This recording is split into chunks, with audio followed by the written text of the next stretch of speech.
반갑습니다. 노생마입니다.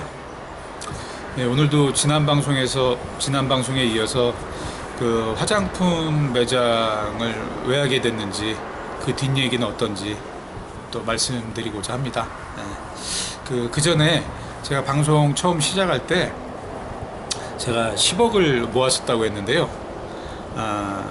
이제 최고로 모았었던 게 10억 조금 더 모았었고요.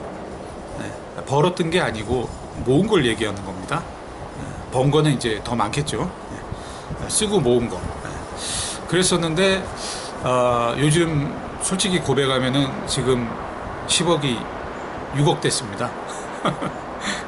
그 이유는 이제 제가 본격적으로 한 1년 전부터 주식 투자를 했거든요. 근데 아시다시피 지금 시기가 그 이후로 많이 안 좋아졌어요.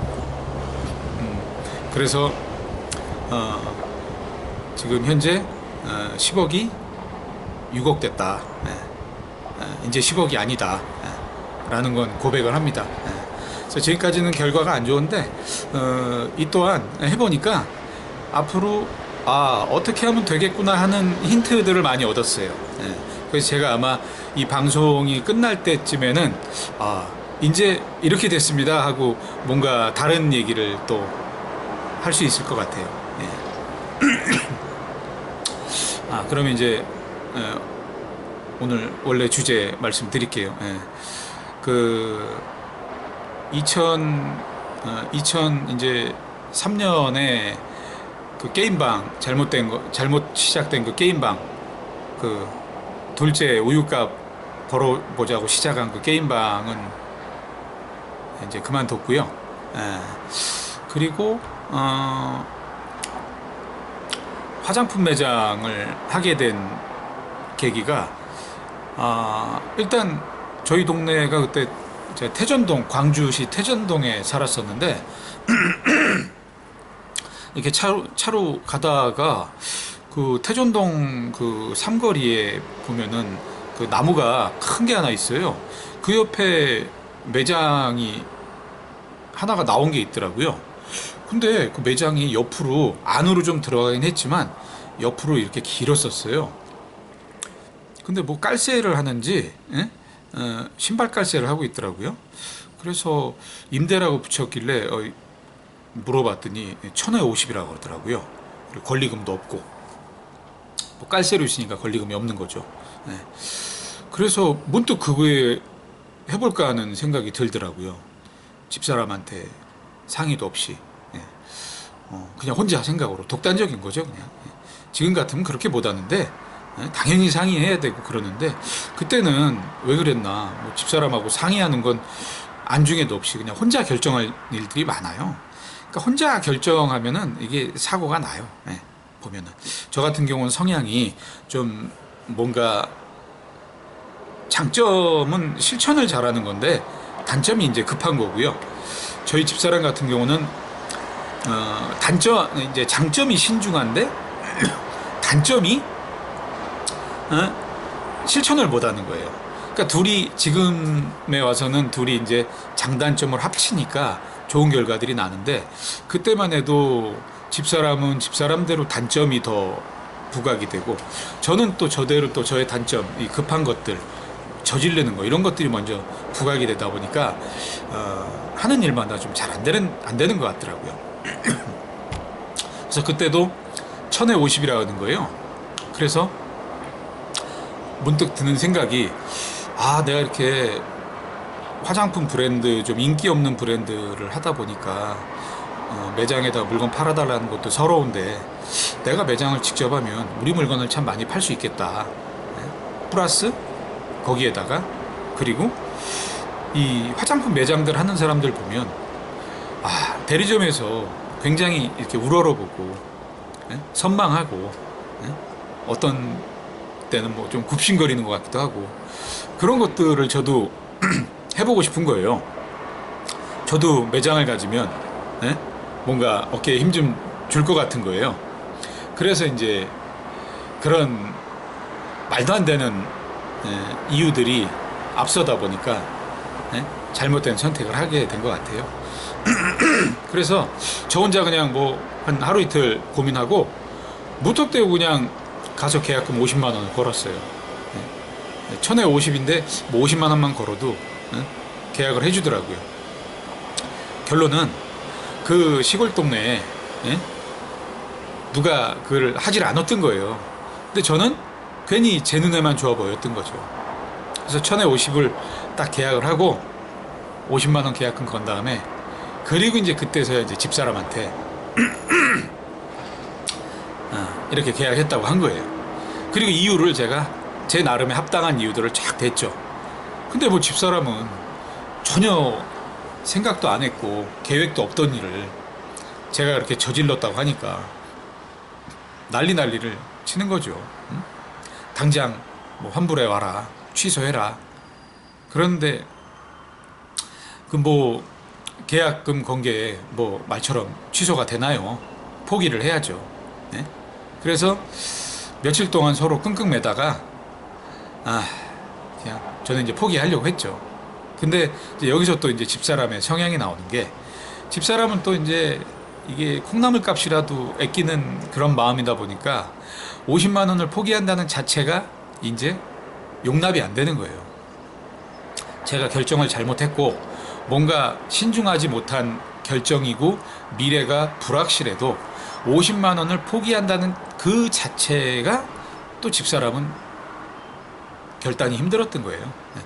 저는 뭐 아니다 그러면 포기할 수 있는 성향이었지만은, 저 같은 어떤 성격들이 그럴 거예요. 이게 뭔가 저지르기도 빨리 저지르고 또 포기도 쉽고, 그런데 또 집사람은 저지르는 건 굉장히 신중하고 또 포기도 웬만하면 안 하고 뭐 그런 사람이다 보니까 50만 원 포기를 못해서 결국은 같이 해보자 또 이렇게 된 거죠. 근데 지나고 보면 그 50만 원 포기한 게 훨씬 나은 거예요. 훨씬 나은 거예요. 근데 그걸 포기 못하고 그를 시작했죠. 그래서 이제 저희가 화장품 매장에 대한 경험이 없다 보니까 이제 나름 그 지인, 뭐 그 당시 제 물건을 가장 많이 팔아주시는 저한테 딜을 해가지고 내가 많이 팔아줄 테니 나는 싸게 주고 딴 데서 이익을 먹어라 했던 그 명동 화장품 사장님한테 이러이러해서 이렇게 하기로 했다, 좀 도와주시라고 했더니 이제 그분이 이제 그런 점은 참 고마웠던 것 같아요. 어쨌든 거래, 어떤 화장품 대리점으로서의 거래에 있어서는 저를 이용한 부분이 있었지만 활용이죠, 어떻게 보면. 근데 그 제가 매장을 어쨌든 그렇게 차리기로 했다니까 와서 어떤지도 보고, 처음은 그분은 아니라 그러더라고요. 이거 시골 동네가 아닌 것 같다. 근데 이미 제가 계약했다고 그러고 제가 의욕이 막 불타니까, 그러면은 자기 매장에서 한 2주 동안 실습을 해라. 그리고 기본적인 거, 뭐 손님 응대 방법, 그 다음에 제품 설명하는 거, 화장품에 대한 기초 지식, 이런 것들을 한 2주간 실습을 시켜줄 테니 와서 와이프 보고 배우라고 해라. 그렇게 해서 2주간 소위 말해서 무료 교육을 시켜준 거죠. 무료 교육. 저희 집사람이 그런 거 뭔가 배우고 그러는 건 되게 성실하게 해요. 아주 착한 학생이에요. 착한 학생. 아주 뭔가 바르고 또 성실하고 그런 면들이 좀 베이스로 깔려 있거든요. 그러니까 집사람이 한 2주 동안 굉장히 열심히 배운 거예요. 열심히. 그리고 저는 저 나름대로 뭐 인테리어 좀 비용 최소화해서 할 수 있는 방법 이렇게 좀 알아보고요. 그래서 뭐 간판 같은 거를 안으로 들여서 뭔가 이렇게 좀 뭔가 더 화려하게 보이기도 하고 그런 노력들은 또 제가 좀 했죠. 그리고 뭐 물건이야, 뭐 화장품 가게는 대리점에 연락만 하면 외상으로 주니까 뭐 많이 못 줘서 탈이지 달라는 대로 줘요, 외상을. 그러니까 뭐 물건은 문제가 아니고. 여기서 보면 그래요. 어떤 장사나 일단 판로가 확보돼야 되고요. 그 다음에 물건이 있어야 되고요. 아이템이 공급돼야 되고요. 그 다음에 운영 능력이 있어야 돼요. 이 세 가지면 끝장나는 거예요. 근데 그 당시를 회상해 보면 일단 운영 방법이나 이런 판매 방법 이런 것들은 그 명동 화장품에서 교육을 받았으니까 기본은 갖고 출발한 거고, 뭐 아이템이야 공급, 뭐 물건 공급이야 말씀드린 대로 외상으로 얼마든지 대리점에서 공급 받을 수 있으니까 많이만 팔면 뭐 물건 못 구해서 문제될 리는 없고요. 근데 여기서 중요한 건 판로가 그 시골 변두리에 있는 그 매장에서 했다는 게 그게 이제 잘못인 거죠. 지금은 모바일에서 위치가 안 좋아도 모바일이나 SNS 활용하면 사람들을 오게라도 할 수 있는데, 그때는 목이 좋아야, 지나가는 사람이 많아야, 그 주변에 인구가 많아야, 뭐 횡단보도가 있어야, 은행이 옆에 있어야 장사가 잘 되는 거거든요. 근데 뭐 인구도 얼마 없는 광주시 태전동에 횡단보도도 없고 또 안쪽으로, 도로에서 안쪽으로 들어가 있는 매장을 뭘 보고 오겠어요? 그렇다고 물건을 또 특별히 싸게 파는 것도 아니고, 남들이 없는 물건 갖다 파는 것도 아니고, 남들이 찾는 것만 모아놓은 것도 아니고, 아무것도 아니거든요. 그러니까 가장 중요한, 그 시대는 2000년 초반까지만 해도 오프라인 매장에서 위치가 좋은 매장에 있으면 뭘 갖다 놔도 팔리는 거예요. 지금하고는 달랐단 말이에요. 근데 가장 중요한 걸 해결하지 못하고, 뭐 물건 있다고 물건 외상으로 준다고 장사하고 매장 차리고, 뭐 매장에서 손님 상대하는 뭐 화장품 뭐 기초 지식 배웠다고 장사해서 될 일이 아니었다는 거죠. 그래서 집사람이 2주간 열심히 배워가지고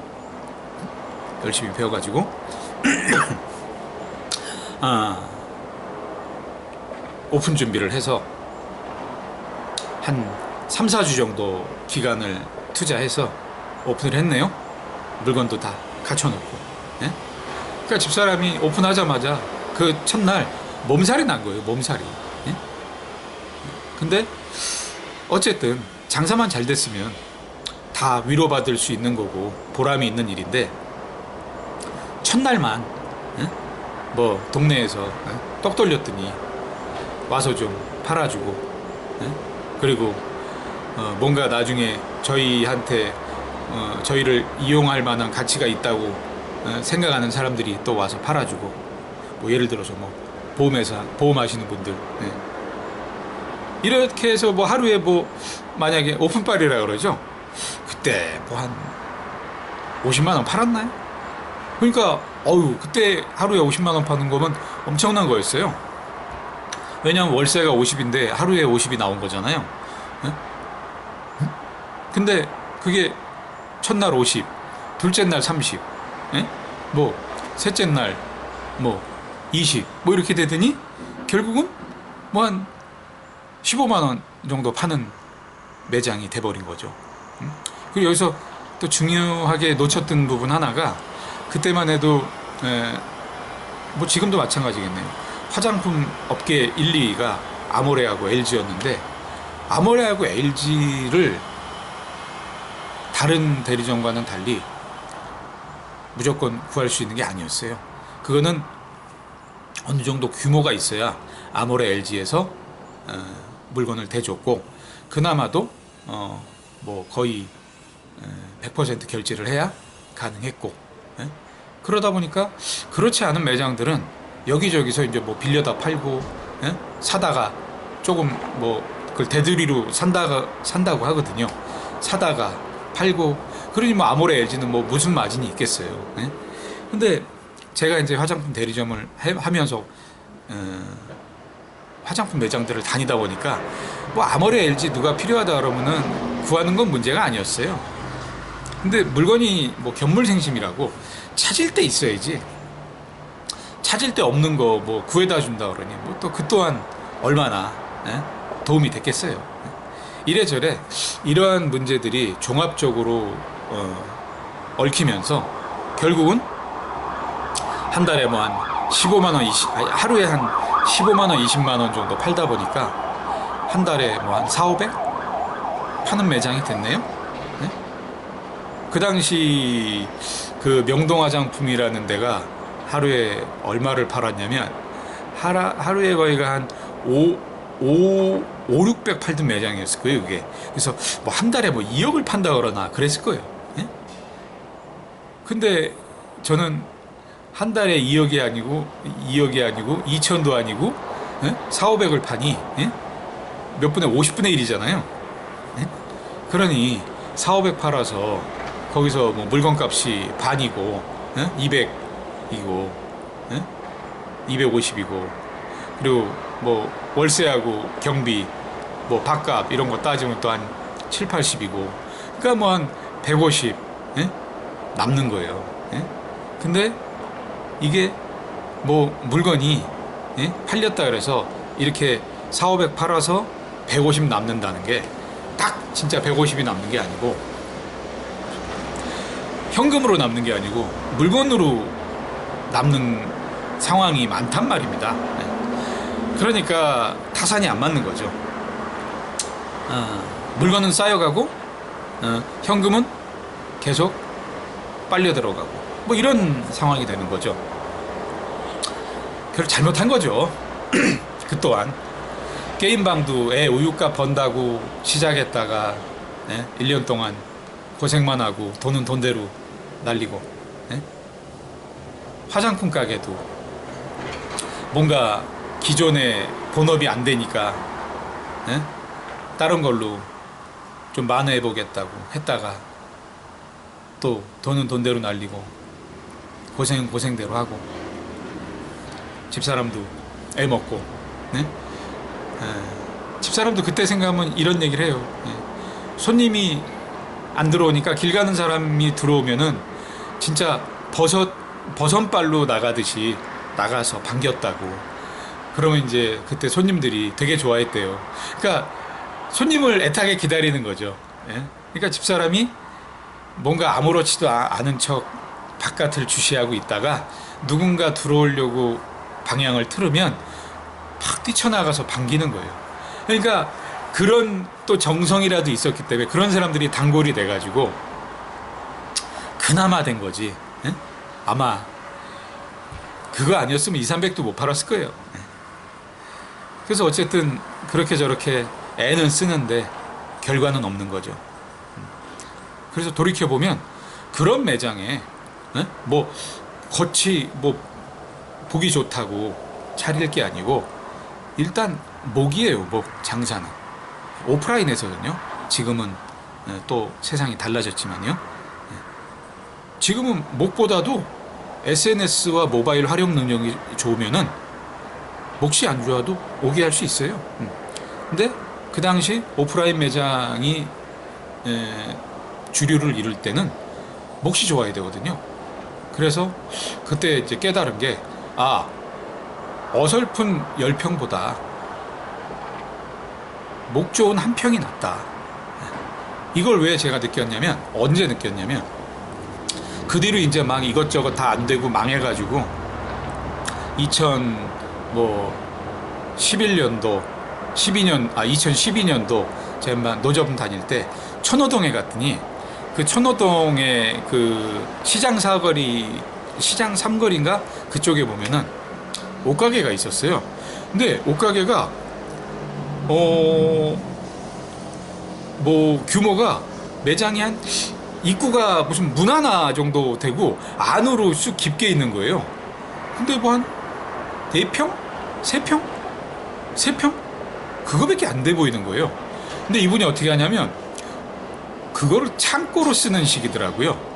그러니까 밤에는 거기다 물건을 다 넣어놓고 행거에다 다 걸어가지고, 그리고 낮에 이제 딱 오픈하면은 그 행거들을 밖으로 다 꺼내요. 그래서 인도에다 다 펼쳐놓고 파는 거예요. 그러니까 매장은 3평인데 인도를 한 30평을 써요. 그런 식으로 하니까 매장이 작더라도 뭔가 매장의 규모와 판매 어떤 그런 방법들을 극대화할 수 있더라고요. 예? 그래서 제가 그걸 보고 느꼈죠. 아, 매장이 한두 평이라도 인도나 뭐 이런 바깥 매장 밖의 공간들을 활용하면 되겠구나. 물론 그거는 뭐 엄밀히 말해서는 정상적인 건 아니죠. 그러니까 누가 신고하면은 단속반이 와서 치우라고 하기도 해요. 그럼 그때는 이제 자기 매장에 넣는 거예요. 그리고 단속반 가면 또 다시 꺼내고. 이러니까 이제 대응이 되는 거죠. 임기응변이 되는 거죠. 그렇게 장사를 했었어야 되는데, 저는 그 목도 안 좋은 인구도 별로 없는 시골에다가 밖에서 볼 때 근사해 보인다고 그거를 무턱대고 했으니 뭐가 됐겠어요. 뭐가. 그래서 이렇게 저렇게 하다가 2004년이 됐네요. 2004년 한 봄이 됐네요. 여름 됐네요. 그래서 이제 서로 힘들고 고되고 결과는 없고, 그러니까 서로 원망을 좀 하게 되는 거죠. 그리고 그 시기가 또 저희 어머니하고 저희 집사람하고 굉장히 안 좋을 때였어요. 예. 저희 둘째 이제 아들이 그때 한 2살, 3살 이때쯤이었는데, 가게 이제 집사람이 하면은 저희 어머니가 좀 잠깐 맡아주시고 할 텐데,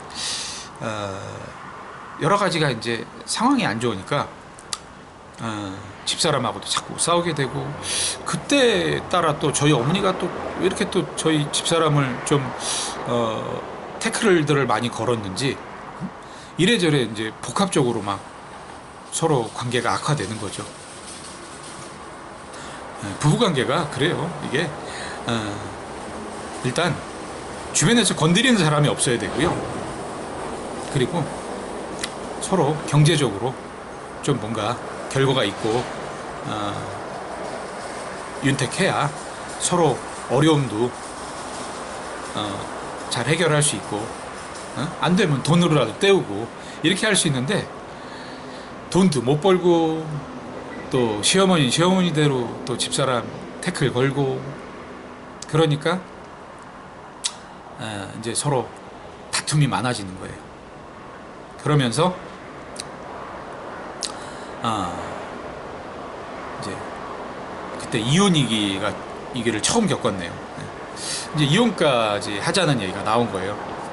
그래서 몇 날 뭐 한 일주일 정도를 서로 실갱이 하다가, 그래 그럼 하자, 에? 이혼하자, 에? 서로 이제 욱하는 마음에 그랬던 것 같아요.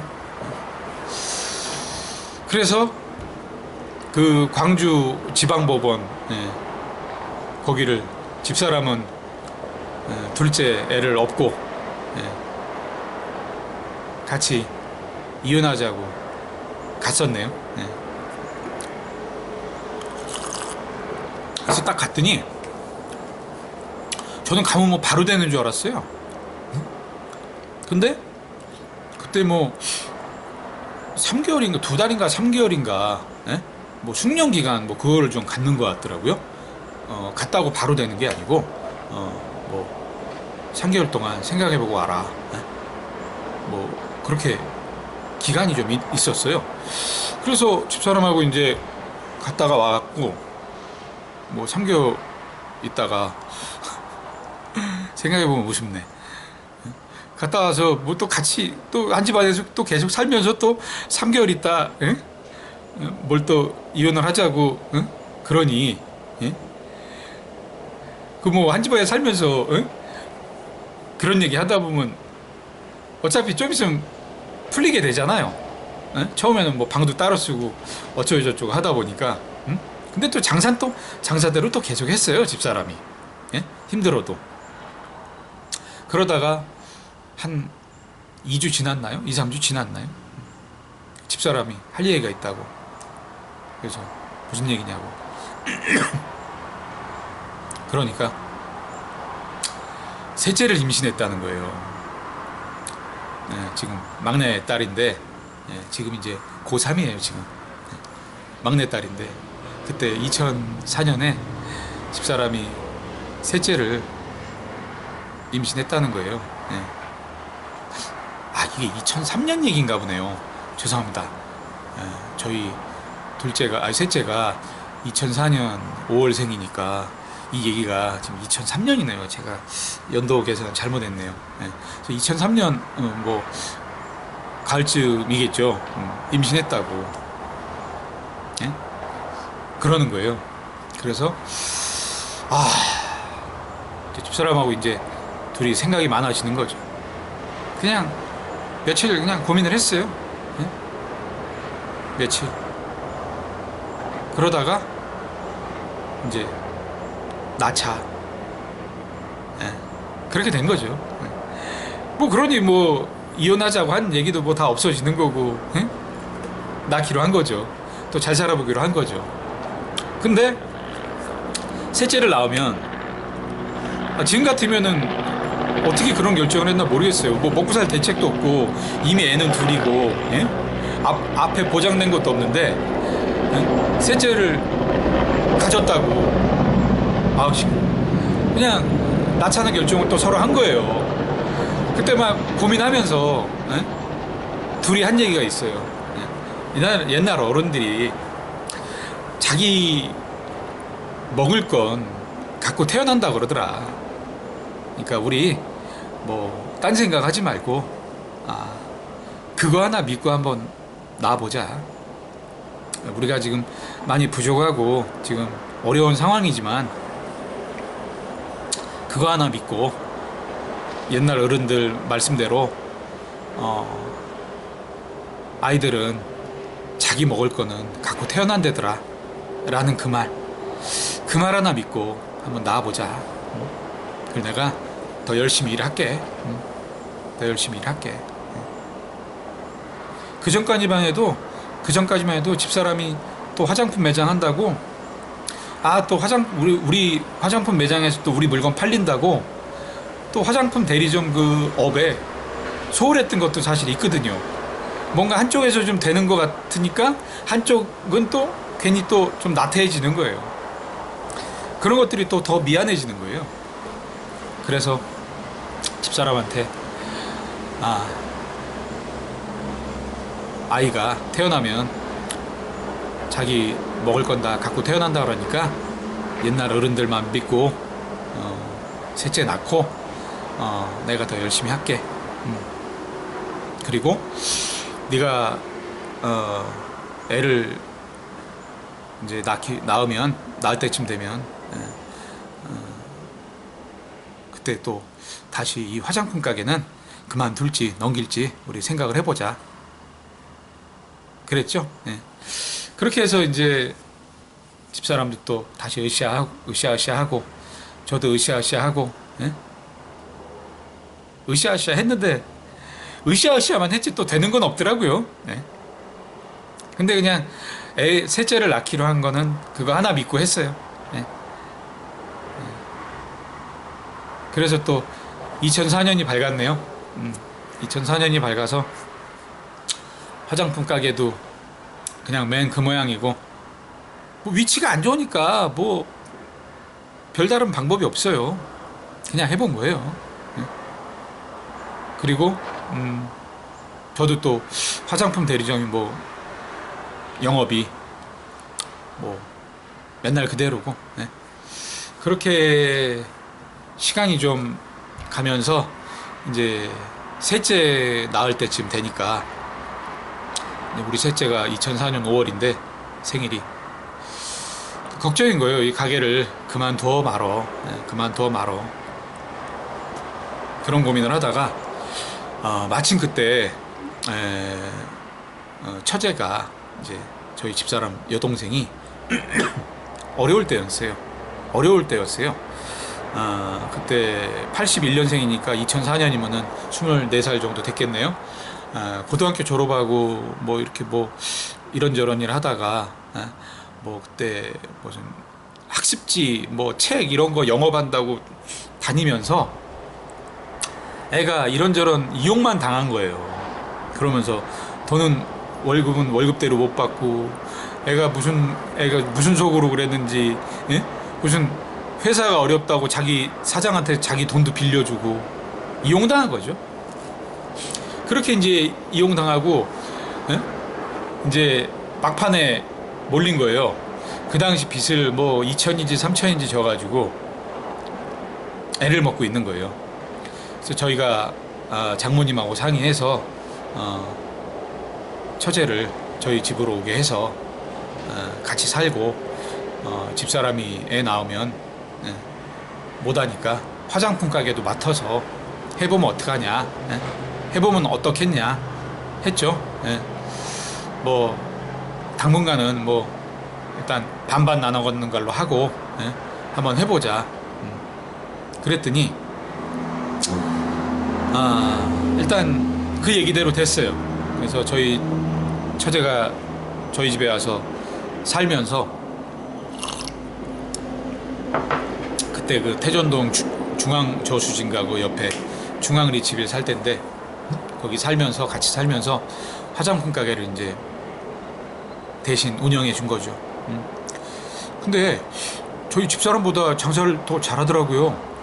왜냐면 저희 처제가 아주 그냥 이게 원숭이띠라 말도 잘하고 사람들한테 좀 뭔가 인기가 있어요. 그러니까 그 동네 언니들 아줌마들 마음을 좀 사로잡았나 봐요. 그리고 또 마사지까지 이제 같이 하면서 이럭저럭 저희 집사람이 할 때보다 오히려 좀 나아졌어요. 그러니까 그거 뭐 얼마 안 되는 거 나눠 먹을 게 뭐 있나 했더니, 다행히 저희 집사람이 혼자 할 때 150 벌었다면 저희 처제가 해서 한 250을 버는 거예요. 그러니까 둘이 나눠 가져도 뭐가 되는 거예요. 예? 또 저는 저대로 또 좀 벌고, 예. 아쉬운 대로 그냥 굴러는 가는 거예요. 굴러만 가는 거죠. 그래서 저희 집사람이 저희 처제 그 채무, 부채 이런 리스트 쫙 뽑아가지고 뭐 안 되는 건 밀어놓고 당장 작은 것부터 이렇게 뭔가 좀 해결을 해갔어요. 저하고도 이제 그러는 게 좋겠다고 그랬죠, 제가. 왜냐하면 이 빚이라는 게 일단 큰 거는 냅두고 종류가 많으면 작은 것부터 좀 해결해 가야 돼요. 큰 거는 어차피 100만 원 빚이나 1000만 원 빚이나 그냥 빚이에요. 그래서 1000만 원 빚은 냅두고 100만 원, 200만 원짜리 빚들을 그냥 갚아 나가는 거죠. 그럼 만약에 100만 원짜리, 200만 원짜리, 300만 원짜리, 뭐 500만 원짜리, 1000만 원짜리, 뭐 1500만 원짜리 이렇게 쭉 있다고 보면은 뭐 좀 시달리더라도 작은 것들을 좀 해결해 나가면은 얼마 안 가서 큰 것만 남아요. 그러면 그때 가서 얘기하는 거예요. 이렇게 저렇게 돼서 나 좀 시간 좀 다오. 아니면은 좀 길게 다오. 뭐 이렇게 뭐 좀 성의를 보이겠다. 작은 것들은 다 해결해 놓고. 그러니까 처제도 그런 식으로 했더니 뭐 또 시간이 지나니까 그래 더 기다려보면 하는 사람들도 있고, 뭐 그렇게 저렇게 해서 자잘한 빚은 다 정리하고 큰 빚만 남으니까 애가 이제 스트레스도 없는 거예요. 스트레스도 없고 또 어찌어찌 또 해결이 또 되는 것도 있고 또 봐주는 것도 있고 그랬나 보더라고요. 그러니까 처제는 처제대로 좀 안정이 됐죠. 예.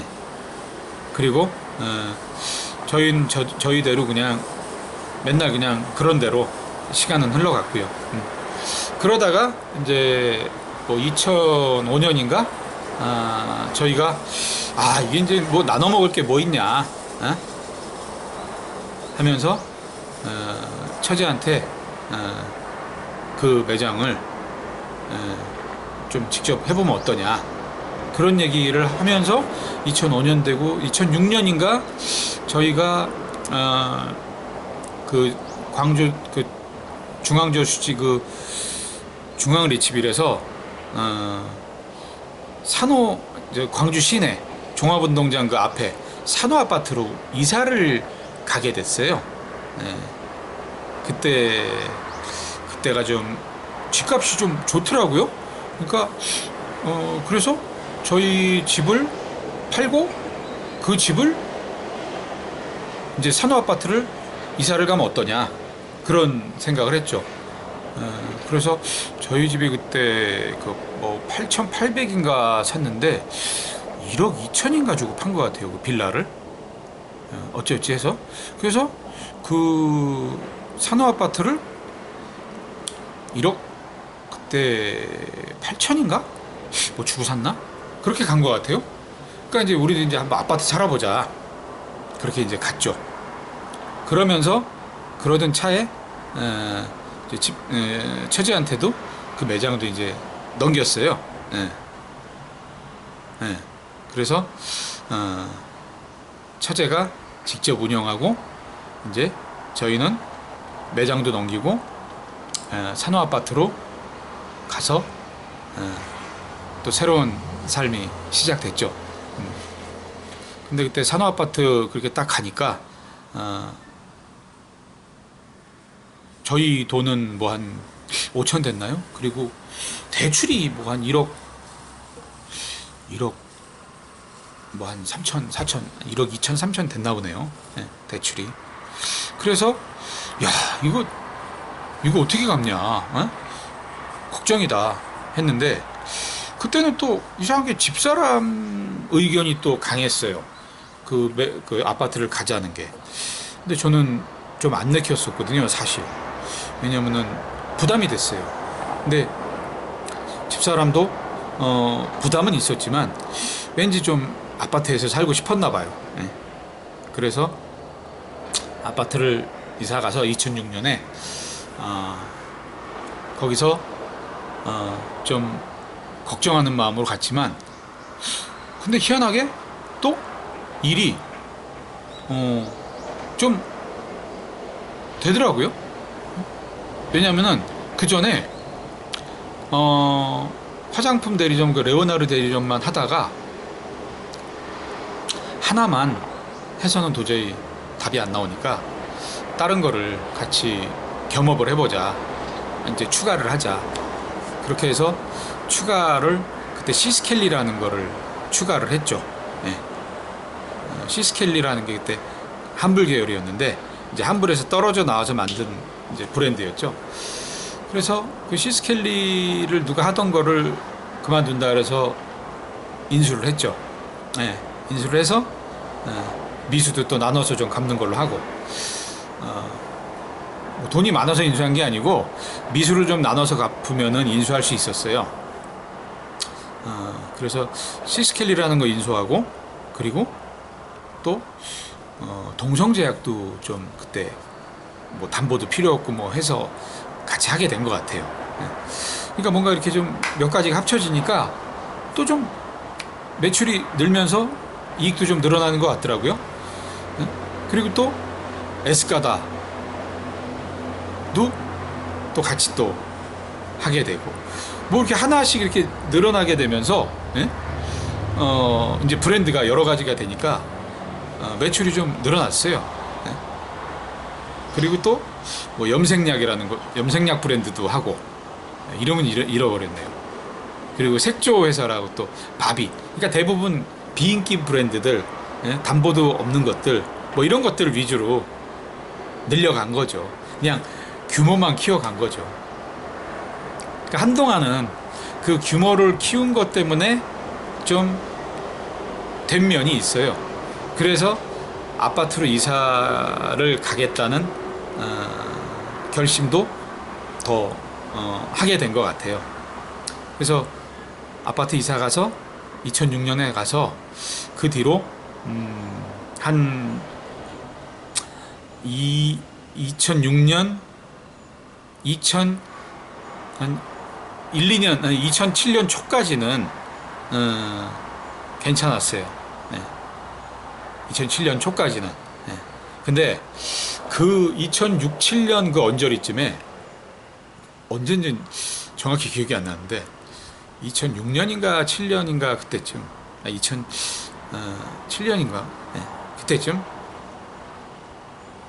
저희 누님이, 야, 요즘에 이렇게 집을 한창 오를 때고 지금 사면 괜찮을 텐데 니들도 한번 사보면 어떻겠니? 예? 그런 소스를 주더라고요. 예. 그래서 저희 집사람하고 저는 그런 생각을 전혀 안 할 텐데 500만 줘도 집을 살 수 있다는 거예요. 그래서 그런 게 있어? 하고 신기했죠.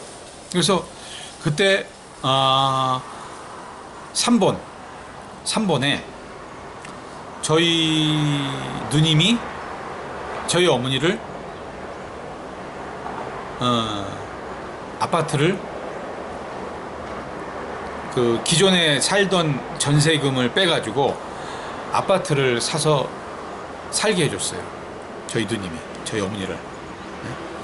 그것도 막 좀 사연이 많은데 형편이 뭐 대성한 게 아니고 어찌어찌 막 껴 맞춰갖고 아슬아슬하게 그렇게 해드렸어요. 근데 그게 뭐 한 달, 2달 됐는데 금방 오르는 걸 보게 된 거예요. 그러니까 저도 그걸 보고 나니까 이거 뭔 일이냐 싶더라고요. 그래서 그때 저희 집사람하고 상의해갖고 그때 17평짜리인지 그거를 3번에 있는 거 하나 샀어요. 그랬더니 계약하고서 잔금 치르기 전에 오르는 거예요. 근데 잔금도 치르기 전 걸 누가 사겠다는 사람도 있는 거예요. 그래서 저희가 산 가격에서 500을 투자해서 사기로 했는데 계약금이 그때 500이었을 거예요. 근데 누가 더 준다 그래서 그냥 잔금도 안 치르고 500을 번 거예요. 잔금도 안 치르고. 계약하고 잔금 치르기 전에 그 중간에 등기 치기 전에 그 중간에 누군가 산다 그래서 그거를 팔아가지고 한 달 반인가 됐는데 500을 번 거예요. 그러니까 이제 여기서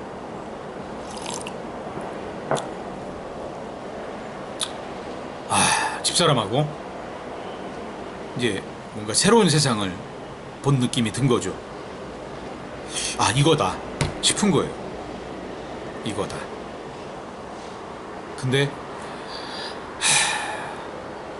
이거다가 아니고 이 이유로 또 이것 때문에 또